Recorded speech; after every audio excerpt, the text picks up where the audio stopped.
And the whole time you got an RV because you did this in 31 different cities. Yeah. You started off in London, and then you flew back to America, and then started the grind, New York, Chicago, just going around the country. Yep. And your wife and a little support team was in the RV. Yep. So it was 4 of us. It was Pam, my wife. What kind of RV did you have? Coachman Murata, I think. Get some. It's like a 35. Do you have an RV? I do. You have a 35 footer, huh? Yeah, it was a Class A 35 foot king size bed in the back. Oh yeah, that's nice. Don't you sleep good in RVs? As long as you're not moving. I don't know why I sleep like a baby in RVs. I slept well, but it's not totally comfortable when you're driving down the highway at 60. Yeah, it's pretty bouncy back there, and actually it made it. This is something I didn't expect. Was it made it kind of hard to eat being in the back? So I'd have to eat all this stuff, and by being in the back of that RV for 5-6 hours, I would start to get a little bit. Being in the back of an RV is a lot more bouncy than being in the front. Oh yeah, big time. That's behind the axle, and there's so much weight. Yeah. So it'd be Pam, my wife, team leader. She drove some. She drove a lot.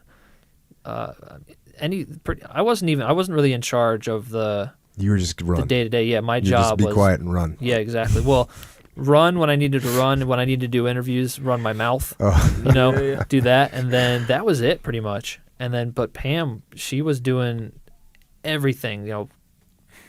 Driving, setting up, scheduling all my interviews, working with these reporters that are like, oh, we want to do this at 6:30. Can we make that happen? She schedule it in, and then calling ahead to the venues that we had decided to run at, squaring that away. Okay, where can we park? We're coming now. And there's probably so many other jobs that I didn't even know about that she was doing.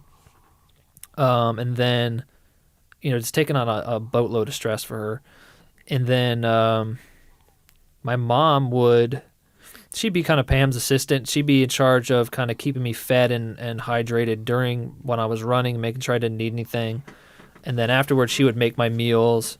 And then one of her most important jobs was she's a massage therapist, so she'd give me 2 massages every day after I ran while we were driving to the next place. And then I also had a driver who did most of the driving, and then he just kind of helped out around the RV. Like whenever Pam needed him to do something, he would do it. What kind of people joined you on the runs? I know you were telling me yesterday some Royal Marines in England. Oh yeah, joined you. That's got it awesome. Out there. I mean, tons of military. If I had to categorize, I mean, it's just people from all walks of life. Ultra runners would find out about it, and people that ran, people that didn't even run would come out.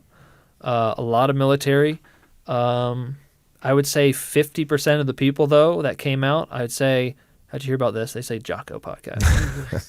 No bullshit. That's awesome. There. At least 50% of them. That's killer. The troopers are not playing around. Yeah, no. They're there to support. They're doing major support.